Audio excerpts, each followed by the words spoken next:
биз ойлогондой татыктуу гимн жазылган эмес. Бүгүнкү күндө эптеп эле бүгүнкү ырдалып аткан гимнди өзгөртүү эмес. Биз келечекте кыргыз эли 1-класстын окуучусунан 70-80деги карыяга чейин эркин гимнди бардыгы ырдаш керек жана текст да ошого ылайыктуу жазылыш керек деген максат. Мамлекеттик гимн боюнча маселе каралып, маселе артка жылдырылды, кайтарылды. Анткени биз мына ошол комитеттин мүчөлөрү менен бирге ал гимндин текстин дагы, музыкасын да уктук, көрдүк, окудук, бирок тилекке каршы биз ойлогондой татыктуу гимн жазылган эмес. Андыктан биз ошондой чечим кабыл алдык. Комитеттин эле кароосунда буну артка кайтаруу боюнча.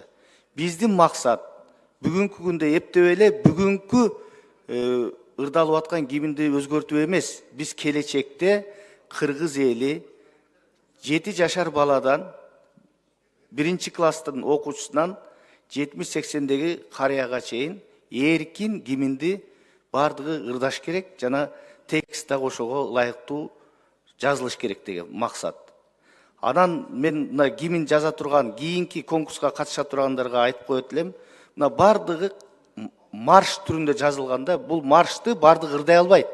Ошон үчүн эркин болуш керек.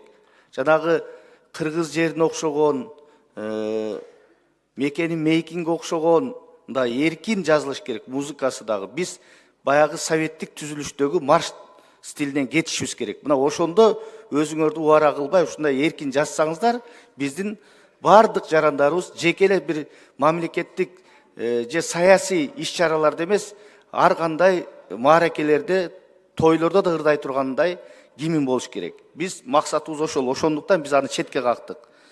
Сөзсүз конкурс уланат.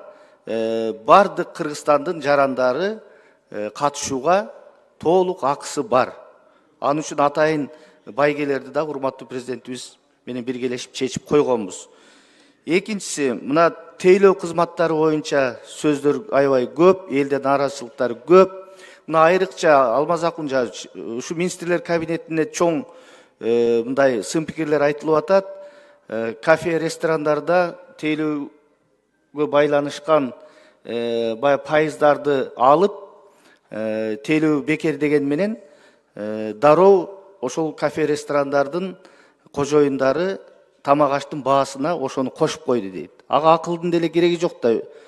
10%, 15%ды кошуп койду, алар уттурган жок. А карапайым элдин чөнтөгүнө эч кандай бул таасир эткен жок. Ошон үчүн ушундай кадамдарды жасаарда мындай анализ кылып жасаш керек да, жөн эле жасап койбой. Мына ушул маселени да караш керек. Бизде бүгүнкү күндө такси кызматы болобу, чач тарач болобу, кафе, ресторандар болобу, бүт бардыгы дүйнөлүк чоң ири борборлордон да ашып кетти. Баалар аябай кымбат. Эл аябай нааразы буга. Министрлер кабинети татыктуу иш алып барбай жатат бул боюнча. Министрлер кабинетин биз мына атайын ушул февраль айына чакырып, ушул маселелер боюнча биз парламентте карап угушубуз керек. Элдин үнүн ушул жерде биз ачык талкуулашыбыз керек. Нааразычылыктар аябай көп бүгүнкү күндө. Үчүнчү маселе мына курулуш тармагы боюнча. Эң туура айтты. Мына Акыл Тогузбаевич маселени кабыргасынан коюп атат. Себеп дегенде биздин дарегибизге бир топ өлкөдөгү курулуш компанияларынын жетекчилери кайрылып атат. Мына аталган министрлик, курулуш архитектура министрлиги өзү каалагандай тарифтерди коюп алган. Бул адатта тарифтер эң кур дегенде министрлер кабинети, жогорку кеңеш тарабынан да каралыш керек да. Ошонун негизинде үйлөрдүн чарчы метрлери кымбаттап, элдин сатып алуусуна чоң түйшүк жаратып атат булчу.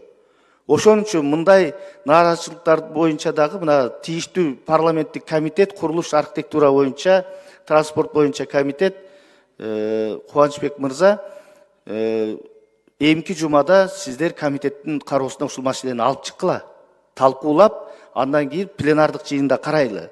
Бул боюнча нааразычылыктар аябай көп. Ретке келтиришибиз керек. Ошон үчүн урматтуу депутаттар, бул жерде парламент ушундай маселелерди элдин көйгөйүн ачык талкуулай турган бийик трибуна. Биз ошол укугубузду туура пайдаланышыбыз керек.